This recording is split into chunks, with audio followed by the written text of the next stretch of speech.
Bonjour, eh bien aujourd'hui on va aborder un thème qui est comment rencontrer une femme thaïlandaise intéressante, voilà, on va dire. Et ce que moi je conseillerais de faire et de ne pas faire pour avoir une compagne thaïlandaise. Donc comme vous savez, moi je suis marié avec une thaïlandaise. Ça fait 1 an que j'habite donc à Hawaï et je pense avoir discuté pas mal avec des expatriés aussi qui sont avec des femmes thaï. Et de là, j'ai mon idée en tout cas de quoi faire voilà, pour rencontrer sa future compagne thaïlandaise. Qu'est-ce que font les gens d'une façon générale, que ça soit même pour la bagatelle ou bah voilà, le pharynx, puisque le pharynx ça s'appelle l'étranger ici, il va sortir dans des quartiers un petit peu de pharynx et des quartiers un petit peu chauds. Et là, et ben effectivement, qu'est-ce qui se passe? Il a un succès fou. Donc c'est vrai que c'est deux choses qui sont très extrêmes. En France, ou même quand vous êtes beau gosse, vous avez quasiment plus de regard parce que je crois que j'ai l'impression que tout ça, c'est un peu tombé en désuétude. C'est-à-dire même la beauté, je pense, chez nous en France, ne fait plus énormément recette. Nous, quand on sort à Montpellier, il y a des beaux gosses et ça fait pas plus que ça.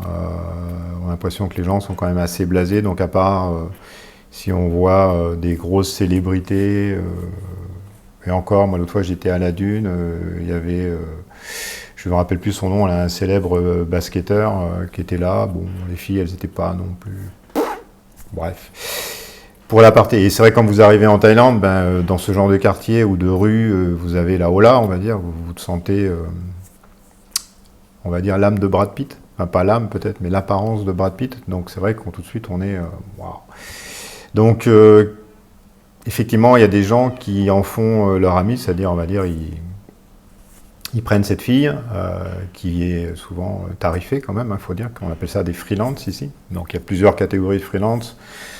Des filles qui font ça avec tout le monde, des filles qui peuvent sélectionner, des filles qui veulent se caser, des filles qui veulent se caser mais qui veulent aussi de l'argent.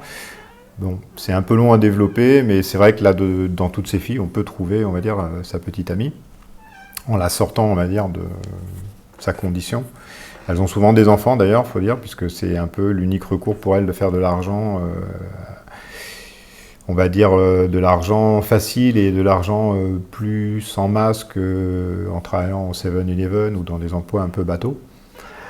Donc est-ce que moi je conseillerais ça? Je dirais plutôt non, parce que même si la fille, elle peut avoir de l'éducation, elle peut être très gentille, elles sont belles souvent, mais vous aurez une fille qui a goûté quand même à de l'argent facile.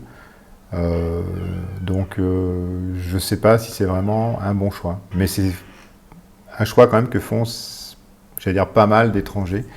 Parce que bah, tout le monde va à la facilité, donc sort dans des boîtes de nuit un peu pour Farinque, où il y a aussi des freelances. Par exemple, si vous allez à Bangkok, au Level, ben, la majorité des filles sont jolies, mais elles sont quasiment toutes tarifées. Donc voilà.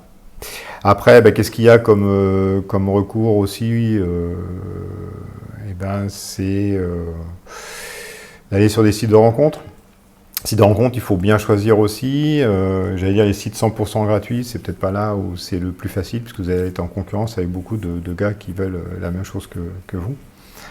Donc, moi je dirais prenez des sites de rencontres de qualité, des sites de rencontres aussi qui sont payants. Je pense pas que vous en soyez à 25 ou 30 euros au mois pour faire une belle rencontre.